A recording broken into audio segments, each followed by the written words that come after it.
Mobile نے ہمارے اخلاق برباد کر دیے.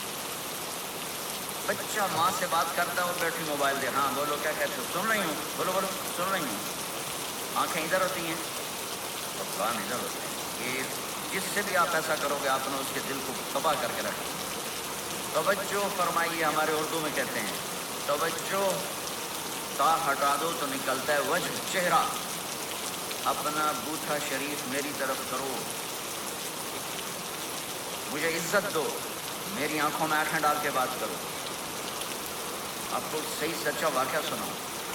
ہمارے فیصل آباد میں ایک خاتون اسکول ٹیچر تھی, تو پیپر چیک کر رہی تھی تو رونے لگی مارکنگ کرتے. تو ان کے ہسبینڈ نے پوچھا کیوں روئی ہو, تو اس نے ایک پیپر نکال کے دے دیا, کہ اس کو پڑھو. تو اس میں ایک سوال تھا کہ بچوں سے کہ آپ کیا بننا چاہتے ہیں. تو بچے نے لکھا تھا میں اسمارٹ فون بننا چاہتا ہوں, کہ میں دیکھتا ہوں کہ میری ماں اور میرے جو فادر ہیں وہ مجھے اتنا توجہ نہیں دیتے جتنا اپنے فون کو توجہ دیتے ہیں. میں ان سے بات بھی کروں تو وہ اپنے فون میں لگے ہوتے ہیں اور اسی میں لگے مجھ سے بات کرتے ہیں. مجھے میرا جی چاہتا ہے میں بھی اسمارٹ فون ہوں.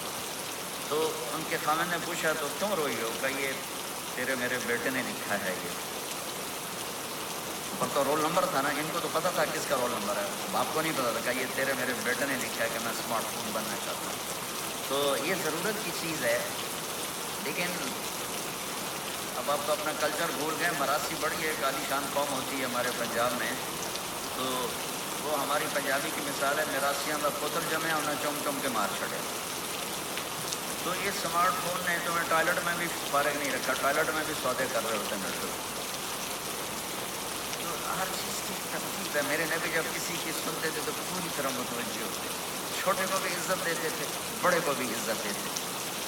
میرے اور اللہ کے درمیان جناب رسول اللہ صلی اللہ تعالی علیہ وسلم کی ہستی, یہ واسطہ ہیں, یہ رابطہ ہیں کہ مجھے اپنی زندگی میں ڈھلنا ہے اس محبوب کے طریقے میں جس سے میرے اللہ نے پسند کیا. فلا وربک جو قرآن کی پہلی قسم ہے, والعصر یہ قرآن کی آخری قسم ہے. فلا وربک لا يؤمنون حتى يحكموك فيما شجر بينهم ثم لا يجدوا في انفسهم حرجا مما قضيت ويسلموا تسلیما.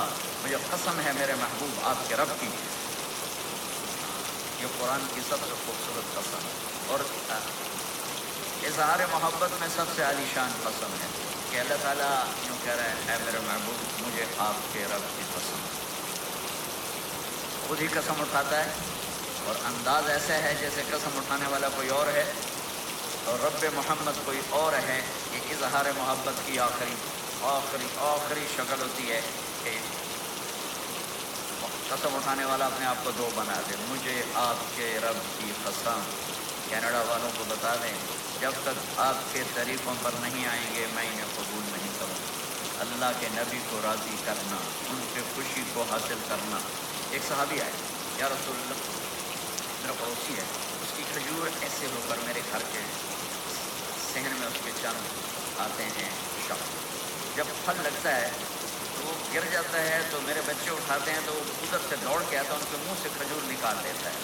آپ اسے کہیں کہ بچوں پہ اتنی سختی نہ کریں. آپ نے اسے بلایا, وہ منافق تھا. آپ نے اسے بلا کر کہا کہ یہ کھجور مجھے دے دو اور اس کے بدلے جنت میں مجھ سے ایک کھجور دے دو.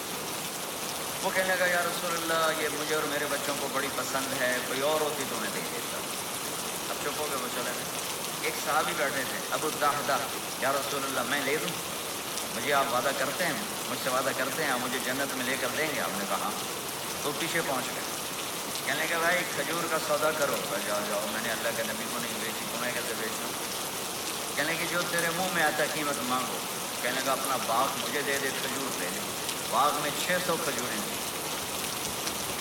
تو کہنے لگا پکی بات ہے کہ چلو باغ تیرا کھجور میری, مجھے اور کیا چاہیے. 600 کھجوروں کا باغ. دوڑے آئے, یا رسول اللہ میں نے کھجور خرید لی, آپ اس کو دے دیں. میں نے کہا انہیں مجھے تو دینی, تمہیں کیسے دے دی. کہا جی میں نے پورا باغ دے دیا اور کھجور اس سے دے دی 600 کھجوروں کا. آپ نے کہا ہمارا پچھلا سودا کینسل, پہلے تھا ایک کھجور لے کر دوں گا, اب تیرا میرا سودا یہ ہے کہ تیرے لیے جنت میں بے شمار باغات بھی مل گئے اور تیرے لیے گھر بھی تیار ہو گئے. کم من عزق رداها ودار حیاها لأب الداہ داہا. انہوں نے وہیں سے چھلانگ لگائی اور دوڑے دوڑے بھاگ گئے، اندر نہیں گئے، باہر سے کھڑے ہو کر کہا ام الدہدہ باہر آ جاؤ، ہم نے یہ باغ اللہ اس کے رسول کو دے دیا، یہ میرے عزیزو جہاں بھی رہو محمد مصطفیٰ صلی اللہ علیہ وسلم کی مبارک اور پاکیزہ زندگی کو اپنا ساتھی بنا لو، تو یہ جہاں بھی آپ کا ہے وہ جہان بھی آپ کا ہے۔ کوئی مشکل زندگی نہیں ہے، چند فرائض ہیں، 5 وقت کی نماز ہے، کیا زور لگتا ہے، کتنی دیر لگتی ہے 5 وقت نماز میں، کتنی دیر لگتی ہے، اور مسافر ہو تو آدھی ہو جاتی ہے۔ روزہ سال کے بعد آتا ہے، آپ کے تو روزے ٹھنڈے ہوتے ہیں، چلو لمبے ہوتے ہیں لیکن ٹھنڈے ہوتے ہیں، ہمارے روزے تو بڑے گرم ہوتے ہیں، وہ بھی سال کے بعد، اس میں بیمار ہو جاؤ تو معاف ہے، سفر میں ہو تو معاف ہے، بعد میں رکھ لینا۔ زکوٰۃ وہ مالدار پر ہے، حج مالدار پر ہے، غریب پر نہ زکوٰۃ ہے نہ حج ہے، تو پیچھے صرف ایک نماز رہ جاتی ہے۔ نماز ایک ایسی دولت ہے جس کے بارے میں کوئی گنجائش نہیں ہے کہ اسے ہر حال میں ادا کرو، اگر اس میں کوئی گنجائش ہوتی تو مجھے میدان کربلا میں میرے نبی کے نواسے کی جب گردن اڑائی جا رہی تھی اور نماز کا ٹائم ہوا ہے تو آپ نے کوفے والوں سے کہا تھوڑی دیر رک جاؤ مجھے نماز پڑھنے دو، تو انہوں نے کہا ہم نماز پڑھنے کے لیے جنگ نہیں روکیں گے، تو آپ نے فرمایا پھر ہم نماز نہیں چھوڑیں گے۔ آپ نے آدھوں کو لڑائی پہ لگا دیا اور آدھوں کے ساتھ مل کر آپ نے نماز ادا فرمائی، پھر ان کو لڑائی پہ لگا دیا اور پہلوں کو کہا نماز پڑھنے کو، اور عصر سے پہلے سب کے سر کٹ کے نیزوں پہ چڑھ گئے۔ تو ایک نماز ایسی چیز ہے، بہت بڑا مجمع اہل ایمان کو، نوجوان بھی ہیں، بچے بھی ہیں، بچیاں بھی ہیں، خواتین بھی ہیں، حضرات بھی ہیں۔ میرے نبی کی زندگی میں نماز، میرے نبی جب دنیا میں تشریف لائے اور لیڈی ڈاکٹر ہی کہہ لو، دائی شفا بنت اسد، انہوں نے آپ کو ماں کے پیٹوں میں لٹایا تو آپ نے ایک دم ایسے کروڑ بدلی، لمبا سجدہ کیا، پھر اس کے بعد سر اٹھا کے یوں کیا اور اس ہاتھ کا سہارا لے کر اس ہاتھ کو یوں اٹھایا اور ایسے انگلی کو کیا تو پورے عالم میں نور ہی نور پھیل گیا اور آپ گرے، اور پھر اس بچہ جیسے ہوتا ہے ویسے آتے ہی اعلان کیا کہ میں سجدے لے کر آ رہا ہوں، اور جب آپ دنیا سے جا رہے تو آپ نے کہا نماز نماز نماز نماز نماز نہ چھوڑنا۔ عبادات میں ایک نماز ایسی ہے جس میں گنجائش نہیں، اور اس کے بعد دوسری زندگی میں چند چیزیں،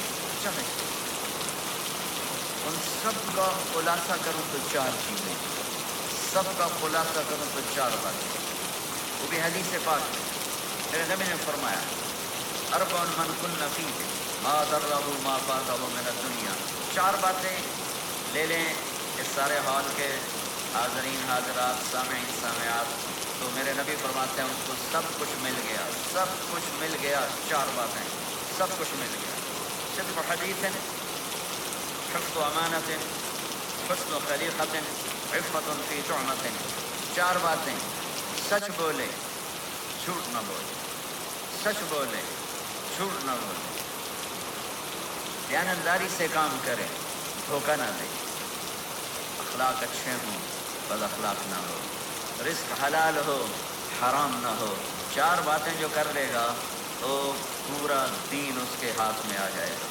عبادات کے بعد نماز فرائض، تو ایک سچائی ہو، ایک دیانتداری ہو، ایک اخلاق اچھے ہوں اور ایک رزق حلال ہو، تو ہر چیز آپ کے تابع اللہ تعالیٰ کر دے گا۔ یہ پورے کا پورا دین ہے جو میرے نبی لے کر دنیا میں تشریف لائے۔ یہاں کے ماحول میں دوڑ لگی ہوئی ہے اور ایک دوسرے کو خیال کرنا یا اس کے لیے وقت نکالنا، خاص طور پر جہاں والدین پوری دنیا میں ہی پریشان ہیں لیکن ان ملکوں میں زیادہ پریشان ہیں کہ پتہ نہیں سسٹم ایسا ہے یا قدر کوئی نہیں ہے، لیکن میرے نبی نے فرمایا تھا کاش میری ماں زندہ ہوتی تو تم لوگ دیکھتے میں کیا کرتا، میں عشاء کی نماز کے مصلی پہ کھڑا ہوتا، سورۃ فاتحہ پڑھ رہا ہوتا اور ادھر سے میری ماں مجھے پکارتی محمد، تو میں ماں کے لیے نماز توڑ دیتا۔ ایک صحابی کا پیغام آیا ان کی بیگم کا کہ وہ مر رہے ہیں لیکن کلمہ نہیں پڑھا جا رہا، تو آپ تیزی سے اس کے گھر گئے، دیکھا تو وہ بول رہے ہیں، ہم نے کہا کلمہ پڑھو، کہا یہ نہیں پڑھا جاتا، ایسے بول رہے ہیں نہیں پڑھا جاتا۔ آپ نے پوچھا اس کے والدین میں کون زندہ ہے؟ کہا جی ماں زندہ ہے۔ آپ نے کہا بلاؤ، کہ ماں آ گئی۔ آپ نے کہا تم اس سے ناراض ہو؟ کہا جی ناراض ہوں۔ کیا ناراضگی ہے؟ کہ یا رسول اللہ بدتمیزی سے بولتا تھا، بس اور کوئی ناراض نہیں، بہت نیک بچہ ہے، تہجد بھی پڑھتا ہے، روزے بھی رکھتا ہے، قرآن بھی پڑھتا ہے، مجھ سے بولتا ہے تو سخت ہو کے بولتا، ریش ہو کے بولتا۔ تو آپ نے کہا معاف کرتے ہو؟ کہا نہیں، میں نہیں معاف کرتا۔ تو آپ نے فرمایا میں اسے آگ لگا دوں پھر سفارش کرو گی؟ کہا ہاں ہاں پھر تو کروں گی۔ کہ اگر تو نے معاف نہ کیا تو اللہ اسے جہنم میں منہ ڈال دے۔ انہوں نے کہا نہیں، میں معاف کرتا ہوں۔ جب ماں نے کہا میں معاف کرتی ہوں، آپ نے کہا کلمہ پڑھو، تو اس نے کہا لا الہ الا اللہ، اور اس کی جان نکل گئی۔ پھر آپ نے ان کا جنازہ پڑھایا اور فرمایا کہ جس نے ماں باپ کو دکھ دیا اس پہ اللہ کی لعنت، اس پہ زمین آسمان کی لعنت، ان کی نہ نماز قبول ہے، نہ روزہ قبول ہے، نہ صدقہ قبول ہے۔ تو مجھے آپ اکثر نوجوان نظر آ رہے ہیں، آپ فیملیز والے ہیں، اپنے ماں باپ کو عزت دیں، اپنے ماں باپ کے پاؤں دھو کر بھی ان کی دعا لے لیں، وہ دعا آپ کو کہاں سے کہاں پہنچا دیں۔ ماں باپ کی دعائیں وہ کام کرتی ہیں جو نہ امریکن ڈالر کرتا ہے، نہ کینیڈین ڈالر کرتا ہے، نہ برٹش پاؤنڈ کرتا ہے، نہ پاکستانی ہندوستانی روپیہ کرتا ہے۔ ماں باپ کی دعاؤں سے ساتوں آسمان کے دروازے کھل جاتے ہیں، زمین آسمان کی برکتیں سمٹ کر ان لوگوں کے پاؤں میں آتی ہیں جو اپنے ماں باپ کی دعا لیتے ہیں۔ ایک دفعہ موسیٰ علیہ السلام نے کہا یا اللہ میرا جنت کا ساتھی کون ہے؟ اللہ تعالیٰ نے فرمایا کہ وہ جو فلاں آدمی گوشت بیچنے والا، اس کو ہم قصاب کہتے ہیں، قصائی، یہ کوئی اتنا بڑا معزز پیشہ نہیں ہوتا۔ تو موسیٰ علیہ السلام بڑے حیران ہوئے کہ میرا ساتھی گوشت بیچنے والا، تو اس کو دیکھنے چلے۔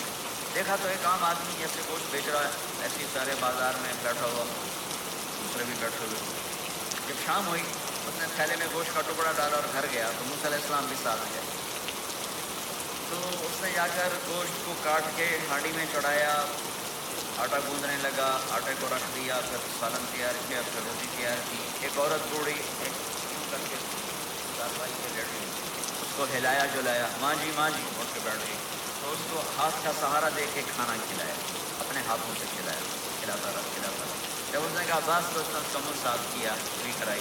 جب وہ لیٹنے لگی تو کچھ بولی، تو موسیٰ علیہ السلام دور کھڑے تھے، سمجھے نہیں کہ یہ کیا بول رہی۔ تو موسیٰ علیہ السلام نے پوچھا یہ کیا کہہ رہی تھی؟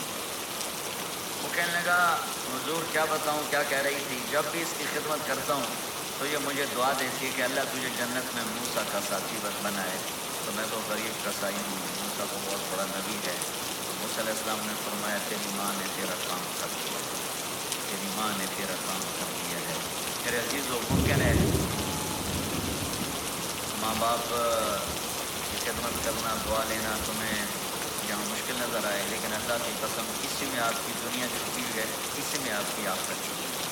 اپنے ماں باپ کی دعا لو، اپنے ماں باپ کی دعا لو، اپنے ماں باپ کی دعا لو۔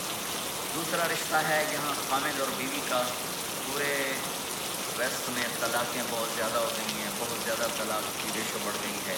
یہ سب سے خوبصورت رشتہ ہے، سب سے عالی شان رشتہ ہے، اور اللہ کے نبی نے فرمایا سب سے بہترین انسان وہ ہے جو بیوی کے ساتھ اچھا سلوک کرتا ہو۔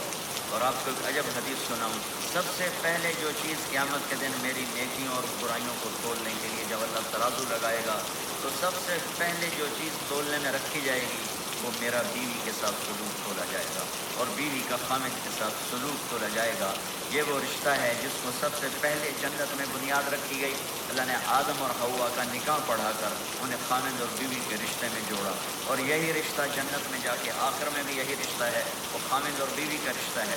میرے نبی نے 11 شادیاں کی، اللہ کی قسم صرف ہمیں زندگی سمجھانے کے لیے کی کہ گھر میں زندگی کیسے گزاری جاتی ہے۔ نماز کے لیے ایک لوٹا پانی چاہیے، 10 منٹ چاہیے، لیکن گھر میں اچھے اخلاق کے لیے بہت بڑا ظرف چاہیے۔ بیوی کے اخلاق و خامد کے لیے، خامد کے اخلاق و بیوی کے لیے، یہ اتنا خوبصورت رشتہ ہے، اتنا بنیادی رشتہ ہے کہ تمام رشتے اس کے سامنے چھوٹے پڑ جاتے ہیں۔ ہمارا عام طور پہ جوائنٹ فیملی سسٹم ہے، ہم اپنے اس رشتے کو بچائیں باقی رشتوں کی زیادتی سے۔ والدین سختی کریں تو اپنی بیوی کو بچاؤ، بیوی سختی کرے تو اپنے والدین کو بچاؤ، بیچ میں تم ایک ترازو کا کام کرو۔ ہم اپنے گھر کو خوبصورت بنانا چاہتے ہیں، جو ڈالر سے نہیں خوبصورت ہوگا، یہ آپ کے اخلاق سے خوبصورت ہوگا۔ ایک میٹھا بول وہ بیوی کے دل کو خرید لیتا ہے، ایک میٹھا بول وہ خامد کے دل کو خرید لیتا ہے۔ ایسی اولاد کے ساتھ بھی وہ شدت اور سختی نہ ہو، بلکہ نرمی کا معاملہ ہو، پیار محبت کا معاملہ ہو۔ میرے نبی نے حسن حسین کے ساتھ 7 سال گزارے، آپ نے ایک نصیحت نہیں کی، ان کے ساتھ کھیلتے تھے، ان کو ٹائم دیتے تھے، اس طرح صفات منتقل ہوتی چلی گئی۔ یہ چند چیزیں ہیں، ان کو کرتے کرتے دنیا سے چلے گئے تو دنیا بھی آپ کی ہے اور آخرت بھی آپ کی ہے۔ اور میں اپنی بات ختم کرنے سے پہلے اگر کسی سے لڑے ہوئے ہو تو صلح کر لینا اٹھ کے، اگر کسی سے بات چیت بند ہے تو صلح کر لینا،